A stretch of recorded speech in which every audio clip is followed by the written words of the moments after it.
Estamos con José Luis Cauli acá en Isla Negra, quinta región de Chile, para el programa Escuchando Voces de Radio Valparaíso. ¿Qué tal, José Luis? Hola, ¿qué tal, Alexis? Bueno, básicamente hablar un poco sobre el trabajo de la TDP que hiciéramos para nuestros auditores. Después de 30 años, José Luis, de trabajo terapéutico, ¿qué es la terapia de vidas pasadas hoy? ¿En qué ayuda a las personas? Bueno, te voy a decir la definición más sencilla. Yo creo que la terapia de vidas pasadas consiste en hacer consciente lo inconsciente. Básicamente es eso. Ahora, ¿qué pasa? Que cuando tú logras hacer consciente lo inconsciente, de pronto aparecen experiencias que no pertenecen al marco de esta vida, ¿no? Y estas experiencias pueden ser de vidas pasadas, pero también puede ocurrir en la vida fetal, en el nacimiento, en la primera infancia. Como la mayoría de las veces estas experiencias que surgen así espontáneamente pertenecen a una vida pasada donde la persona, el paciente, experimenta la muerte en esa experiencia, entonces se dio en llamar terapia de vidas pasadas. Pero básicamente que la terapia, ¿qué es lo que hace? Es sanar las emociones, sanar los conflictos, a través de trabajar el origen del trauma, la experiencia original que dio lugar al síntoma que la persona presenta actualmente. ¿Y los resultados son potentes, son definitivos? Los resultados son, ¿cómo te podría decir? Creo que en general, yo creo que en el 80-90% de las consultas se resuelve el síntoma. Y lo que es más importante es que se resuelve dramáticamente de forma muy rápida. A veces, en 1 o 2 sesiones, se puede resolver un síntoma de mucho tiempo. No quiere decir que esto ocurra siempre, a veces es necesario trabajar un poco más, pero habitualmente se resuelven rápidamente, ¿no? Por ejemplo, ¿qué síntomas son los más comunes de resolver? Los síntomas más comunes que se resuelven más rápidamente son miedos, angustias, fobias, ¿no? Sensaciones de pánico, algunos bloqueos, pero también conflictos vinculares. Se pueden resolver rápidamente. Hay otras cosas que a lo mejor es más difícil, como por ejemplo salir del rol de víctima, ¿no? Eso te puede llevar más tiempo, ¿no? Y José Luis, hay 2 conceptos muy interesantes en tu trabajo de investigación. Esta idea de la inexistencia del tiempo y de la multisimultaneidad. ¿Nos puedes explicar un poco estos 2 conceptos? Esto es interesante. Entender esto fue lo que me hizo cambiar el abordaje de la técnica, ¿no? Porque inicialmente hacíamos una relajación, una inducción, simular un viaje en el tiempo, pero a través de la física cuántica entendí que el tiempo no existe. Por lo menos para el alma, el tiempo transcurre de una manera diferente, ¿no? Es más, hace poco leí a un astrofísico, para dar un ejemplo de esto, ¿no? Que hablaba de los agujeros negros, ¿no? Y este físico dice que cuando en un agujero negro transcurre 1 milésima de segundo, afuera el universo se expandió 1.000 millones de años, ¿no? Entonces fíjate, 1 milésima de segundo a 1.000 millones de años. Entonces con el alma ocurre algo diferente, algo parecido. Cuando nosotros desde el punto de vista del cuerpo físico hablamos de 200 años, de 500 años, de 1.000 años, para el alma eso recién acaba de ocurrir.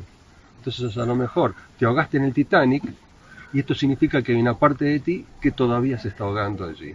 A lo mejor te cortaron la cabeza en la Revolución Francesa, todavía te están cortando la cabeza. Y a lo mejor te enterraron vivo en una tumba egipcia o te momificaron vivo y eso acaba de ocurrir. Entonces ahora, eso es por una parte la inexistencia del tiempo para el concepto del alma. Y por otro lado, ¿qué ocurre? Que hay muchas de estas experiencias en las cuales estamos atrapados, pero que están ocurriendo al mismo tiempo, porque no existe el tiempo. Y eso es la multisimultaneidad. Entonces puede ser que ahora, en este instante, una parte de ti está luchando por salvarse del agua en el Titanic, otra parte de ti está tratando de escabullir la cabeza para que no se la corten, y otra parte está tratando a lo mejor de salir de una mazmorra en la época de la Inquisición. Y esto se reactiva con un síntoma similar en esta realidad. Claro, lo que sucede es que no nos acordamos. No tenemos conciencia. No tenemos conciencia de eso. ¿Qué es lo que tenemos? ¿Qué es lo que sentimos? El síntoma. El síntoma lo que me está indicando es que hay una experiencia que lo está originando, porque el síntoma viene de esa experiencia a la cual no tenemos acceso porque está a nivel inconsciente. Por lo tanto, no importa si esta experiencia es una ilusión, por ejemplo, para la persona que no cree en esta terapia, en la medida que sane. Absolutamente, absolutamente, porque Ernesto Sábato, siempre lo nombro por Ernesto Sí, Sábato, maestro. porque Ernesto Sábato decía, ¿no?, que el inconsciente es la realidad más verdadera que existe. Entonces, no importa si existe o no existe la vida pasada, ya no importa. Lo que está en el inconsciente domina tu vida. Definitivamente. Definitivamente. Por eso, ¿no es cierto? Y no importa que sea una fantasía, si está en el inconsciente, eso está manejando tu vida. Por eso, finalmente, la terapia de vidas pasadas consiste en hacer consciente lo inconsciente. Cuando tú haces consciente lo inconsciente, desaparece eso del inconsciente y deja de tener control sobre tu vida. José Luis, ¿a qué se refiere el concepto de karma y de dharma? Que no siempre se habla de eso. Son conceptos clásicos, ¿no? Karma es lo que tenemos que resolver, lo que está pendiente, ¿no? No es castigo, atención, sino es la ley de causa y de efecto, ¿no?, de vivir del otro lado del mostrador, ¿no? Lo que viviste de un lado ahora lo tienes que vivir del otro para entender lo que se siente, ¿no? El dharma es cuando ese karma se convierte en un aprendizaje, en una enseñanza.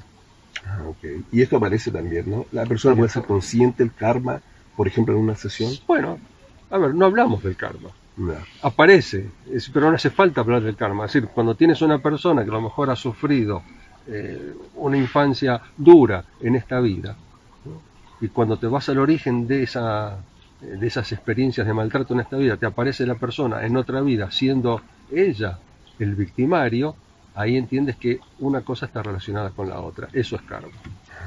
Tienes que pasar por eso mismo para entender de que esto no se hace porque duele. Entiendo. Pasando a otro tema, José Luis, ¿qué piensas de las personas escépticas o los profesionales del mundo científico que ni siquiera entienden ni consideran una terapia metafísica o espiritual como esta? ¿Qué piensas tú? ¿Por qué están en ese grado, en ese nivel, en esa instancia? La verdad que no pienso nada, ¿no? Es natural que sea así, ¿no? Es natural que sea así porque, lógicamente, ¿qué pasa con la terapia de vidas pasadas? La terapia de vidas pasadas, hablando de la reencarnación, porque obviamente está implícito esto, Claro. produce un cambio de paradigma muy fuerte. Es una revolución que, a mi modo de ver, equivale a la revolución que produjo Copérnico En su momento, en claro. su momento, ¿no es cierto?, cuando dijo que la Tierra, que el Sol era el centro del universo y no la Tierra. Eso en ese momento fue un impacto tremendo. Claro, nosotros no lo podemos entender ahora, pero fue terrible, ¿no? Porque cambió todas las creencias, la forma de vivir, ¿no?, la forma de ver. Entonces yo pienso que lo que básicamente ocurre hoy con las personas que son escépticas, ¿no es cierto?, es miedo. Miedo, claro, al cambio de la creencia. Aceptar esto implica un cambio de actitud frente a la vida, un cambio de ver las cosas que es muy fuerte, ¿no? Ojo que el escepticismo también es válido, ¿no?, siempre y cuando, ¿no es cierto?, se base, ¿no es cierto?, en una forma correcta, ¿no es cierto?, para investigar. A mí el desafío de los escépticos me obligó a profundizar, a estudiar más, ¿no es cierto? Fue un desafío. Fue un desafío, claro. Yo agradezco eso porque también están cumpliendo una función, ¿no? Estar atento a todo para no creerme todo lo que yo me creo, ¿no? Entre paréntesis se dice, la historia dice que Copérnico lo quisieron matar en su momento a Copérnico. Por esta, bueno, no fue Copérnico, fue Galileo que sí. tampoco lo mataron, al que mataron fue a Giordano Bruno. Sí. Pues Copérnico zafó, ¿sabes por qué? Porque Copérnico fue muy astuto. Él lo presentó como una teoría, no como una verdad, ¿no? Y así fue como lo aceptaron. Muy bien, José Luis. Hay un tema también que a veces es difícil de explicar para la gente que no conoce esta terapia, que son el tema de las almas perdidas y los seres de luz, que a veces aparecen en las sesiones, ¿cierto?, de estos encuentros que hay con seres que están en el mundo invisible. ¿Qué nos puedes contar de esto? Bueno, el tema de las almas perdidas es un tema que yo sé que impacta a muchas personas, pero que es una cosa de todos los días, es muy frecuente. Básicamente, ¿de qué se trata? Se trata de seres, almas, personas que han fallecido, ¿cierto?, y que de pronto su alma, por algún motivo, no puede ir a la luz. Como extravía el camino hacia la luz, se les dio a llamar almas perdidas. Ahora, en la práctica clínica, ¿qué ocurre? Que a veces el síntoma que trae el paciente no pertenece al paciente, pertenece a alguien que falleció. ¿Qué ocurre? Es muy extraño, ¿no es cierto?, de explicar esto, pero básicamente el psiquismo de una persona fallecida se mezcla a nivel subconsciente con el psiquismo de la persona viva. Y entonces ¿Eso qué trae? Trae perturbaciones. ¿Por qué? Porque de pronto la persona puede tener sensaciones, emociones, miedos, pensamientos Que no le son propios. que no le son propios, pero que los vive como propios. Entonces, para muchas personas esto es común porque las ven, inclusive hay algunas personas que te dicen que ven a alguien y lo moviéndose por la describen, calle, y lo describen, ¿no? Y otras personas los escuchan, siento una voz que me dice esto, que me dice que haga Claro. tal cosa, o te dicen siento algo dentro de mí que me hace hacer cosas que yo no quiero, ¿no? Lo cierto es que en la práctica clínica esto se manifiesta, el síntoma que trae el paciente no pertenece al paciente y uno puede resolver esto muy fácilmente, que es dialogando, ¿no es cierto?, con la otra conciencia, porque de pronto estás con un paciente y de pronto aparece otro. El único problema es que no le puedes cobrar al otro. Viene del mundo invisible. Viene del mundo invisible, ¿eh? Y lo puedes ayudar a entender cuál es la razón, cuál es la necesidad por la cual se ha quedado aquí, ¿no es cierto?, y qué necesita para poder ir a la luz. Básicamente tienen una necesidad. Recuerdo una entrevista de Edith Fiore, la psicóloga norteamericana, Sí. en el año 85 le dio una entrevista, y después de 15 años de trabajo ella decía que sus pacientes eran los invisibles, los que venían Sí. con el que pagaba la sesión, no era el paciente físico, ¿no? Y se dedicaba a sacar seres del planeta, decía, almas del planeta. Decía. Bueno, fue con Edith Fiore que yo tomé conciencia de este problema, ¿no? Cuando la conocí. Y fue bien pionera, ¿no? Porque Fue pionera, no estaba sí. Waze, ni trabajo tuyo, No estaba ninguno. estaba pero- sola. Y los seres de luz, que a veces se manifiesta y se contacta Sí, bueno. con las A veces pacientes. es un fenómeno que aparece, ¿no es cierto? No es tan frecuente y hay que tener cuidado también con eso, ¿no? Porque muchas veces el que parece como ser de luz no lo es, ¿no? Nos pueden engañar un poco. Nos pueden engañar también, pero de tanto en tanto es posible que aparezca uno de estos seres que, bueno, no sabemos quiénes son realmente, porque en el mundo espiritual no tienen DNI, ¿no? Que Entonces, sería la cédula de la identidad. cédula de ¿no? identidad, exacto. ¿Y hay alguna señal para determinar si lo que se está conectando es un ser positivo que vibra en el amor? Bueno, básicamente a través del mensaje que trae, ¿no es cierto? Y por alguna serie, bueno, de actitudes que uno tiene que tener en cuenta, ¿no? No es fácil explicar todo esto en Sí, una charla sí, breve, sí. pero básicamente lo que diferencia a un ser de luz de un ser que no lo es que el ser de luz no se va a ofender si tú dudas de su existencia. ¿No?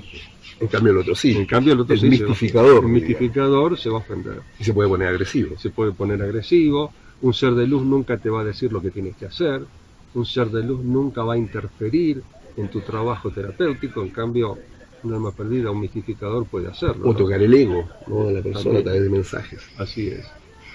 Bien, finalmente, José Luis, ¿qué es el despertar de conciencia en este camino a esta Bueno, humanidad? eso puede tener distintas lecturas, ¿no? Yo básicamente lo que a mi criterio, yo entiendo que el despertar de la conciencia significa tomar conciencia de la realidad espiritual, ¿no? Y de que estamos aquí, en este plano, en esta tierra, para cumplir con un propósito. Y que vinimos a aprender, a evolucionar y no simplemente a pasarlo bien, ¿no?